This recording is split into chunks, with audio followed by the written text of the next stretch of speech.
So guys, meron tayo ditong nilagang talong. Ayan yung ating nilagang talong. Babalatan natin siya. Pwede mo rin siyang hindi balatan. Choice mo yun kung ayaw mo nang balatan. Pero pwede naman kahit may balat siya. Magigisa tayo ngayon ng talong. Lalagyan natin siya ng itlog. Alam ko karamihan sa inyo kumakain nito or gumagawa rin ng lutong ito. So, ito yung mga sangkap na kakailangan natin. Ito, 2 pirasong extra large na itlog yung nabili ko for 11 pesos. Dalawa yung dilaw niya. Ayan. Meron tayo ditong sibuyas.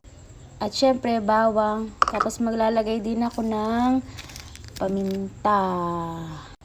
Syempre, meron din akong dahon ng dito, sibuyas. Mahilig po kasi tayo sa dahon ng sibuyas. Kaya hindi tayo nawawalan nito pag nagluluto.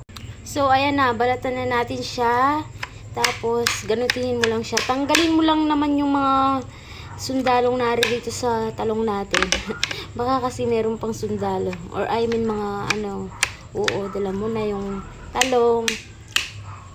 Pag di mo yan chinek up, meron yung sundalo. So, napakabilis lang ng ating lutuin. Siguro, igigisa mo lang siya 1 to 2 minutes. Ayun, meron pa akong nakitang sundalo dito. 1 to 2 minutes lang, guys. Meron ka ng ginisang talong na may itlog. Sarap nito, guys. Grabe, sarap. So, yan, magigisa na tayo. Lagyan na natin yung bawang, garlic. After, onion.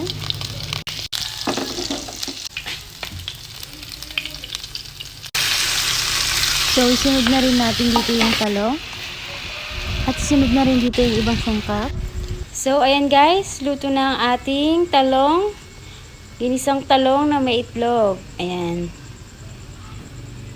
At syempre, masarap yun pag pinatneran natin siya ng tuyo.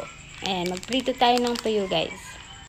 And that's all for today's video. Salamat sa panonood.